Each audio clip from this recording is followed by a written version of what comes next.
The next technique, day roll up, day committing roll up.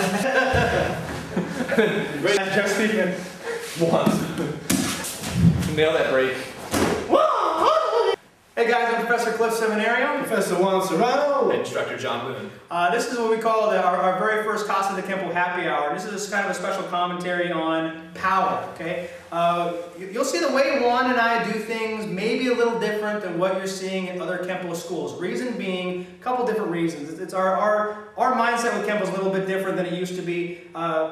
B, we're smaller guys. And C, we just like to experiment with a lot of different things, and we really want to try to generate as much power as possible. Now, the old Kenpo adage is speed times mass equals power, okay? Obviously, we don't have a lot of mass, okay? Yes, we're fast, but we're not going to sacrifice speed for accuracy in our techniques, okay? So you might see us doing techniques a little bit slower than what you think we should move, okay? But I'm not going to do what I like to call popcorn Kenpo, and you guys know what I'm talking about. You know, they do a technique, and all of a sudden it's popcorn Kenpo, okay? Now, it may look nice, look fancy, and impress your friends, but you know what? I'm not interested in that. I'm interested in hitting somebody as hard as I can, as many times as I can in their face. That's all I'm interested in doing. I want them hurt, I want them down, so I can run away, okay? I'm not interested in all this like kind of stuff, okay? I'm interested in hitting people very, very, very hard, okay? And if that requires me, and I can get reaching back, you know, we're in Eagle Rock, I reach back into downtown LA and then punch the guy up in Glendale, that's what I'm going to do if I can get away with it, okay? You can break rules in Kenpo. You can break rules in Kenpo if you're ready to accept the consequences of your actions, okay? So, guess what, guys? I'm not going to do everything perfect. I'm not going to do everything with your economy of motion and this and that. I'm interested in hitting people as hard as I possibly can. You know, one thing I learned back in Brooklyn, the economy of motion back home to us was you knock the guy out before he knocked you out. You know, with my experience in power, learning again, yeah, we're short guys or whatever, but, you know, it's in the fight. It's the fight within that short person that comes out more than just the brute force and the craziness, okay? Power for me is not just something that comes from muscle, but it's internalized within our chi, that which is within us. And every person has that. You know, when you're reaching certain points in your training in Kenpo, you start telling yourself, wow, you know, I get a little more fast. Wow, you know, I got better coordination. And realizing later on that, wow, you know what? With all this speed, this coordination, this fluidity, I got power now.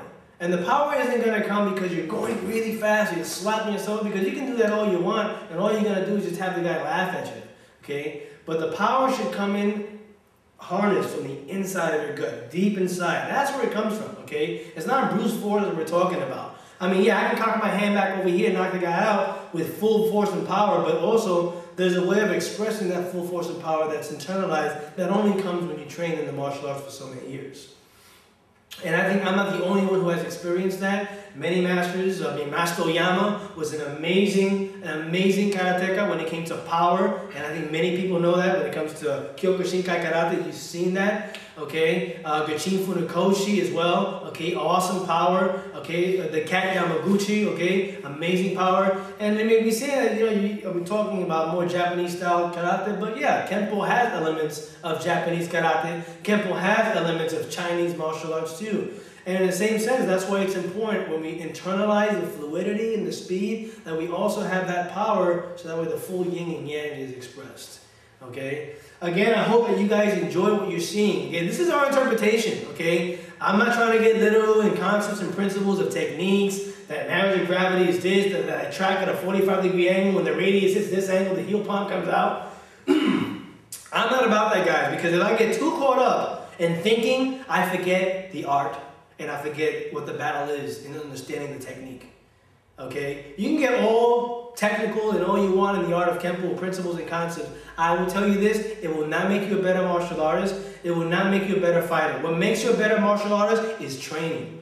What makes you a better fighter is practice. Constant practice. That is it. You can be all you want verbally. But I guess that's why you always have salesmen of motion, technicians of motion, and engineers of motion. And you have to be able to choose which one you want to be. A lot of good salesmen out there, let me tell you. A lot of good salesmen. Yeah, if you want an idea of like economy of motion and you want to prattle on about details and specifics and centerline this and all your basic Kenpo principles, and you try and throw them at someone and say they're not doing it right, they're not doing it the way I see my Kenpo. Look at Kenpo in UFC 1 to now. to where UFC is now, where mixed martial arts is, and where the reality of fighting has taken us. Yes. If you can't understand that moving it the way you move with the most power is the most efficient way that you can move, then you shouldn't be doing Kenpo. Don't tell someone else how they should be expressing their power or expressing their Kenpo. If they're making it work, they're hitting someone hard, and they're getting the job done, and they're sticking within a basic boundary of what the technique is trying to show you and teach you, that's Kenpo, man. That's the beauty of Kenpo. It can adapt to anything.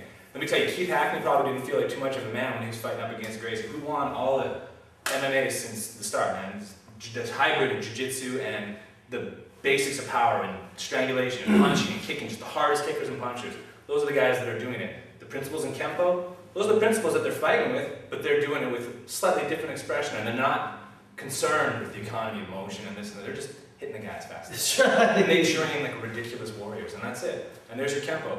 Kenpo is a beautiful art, and every technique has a reason, a raison d'être in la maison de Kenpo, and you have to allow yourself to kind of let go if you're feeling like you're just getting stuck on the semantics and stuff. It's not the important thing. The important thing is just go for it. Go nutty. You know, one thing I learned from, I've heard from a good friend of mine, I met a long time ago, his name is Jody Sasaki, and one thing Jody had told me one time was that, you know, Juan, there's no wrong way in doing a technique as long as it's practical. A lot of people try to enforce their way of doing Kenpo.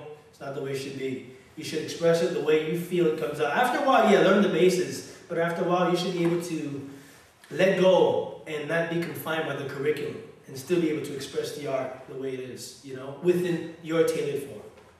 Right, and tailor, one thing I'm going to say about tailoring is that a lot of people say, okay, here's my tailoring. I'm shorter than a guy, I can't chop his neck, so I'm going to go ahead and chop or strike his sternum. That's not tailoring. Okay, that's maybe if you're tailoring your suit, maybe you tailored the crotch of your pants, but guess what? Your pants are still too long, they're still too baggy, my jacket's out to here, I look like Charlie Chaplin. That's not tailoring. When you tailor the whole suit to fit your body. Same thing with Kenpo. I'm not just going to tailor, I'm on a 4-button suit instead of a 3-button suit.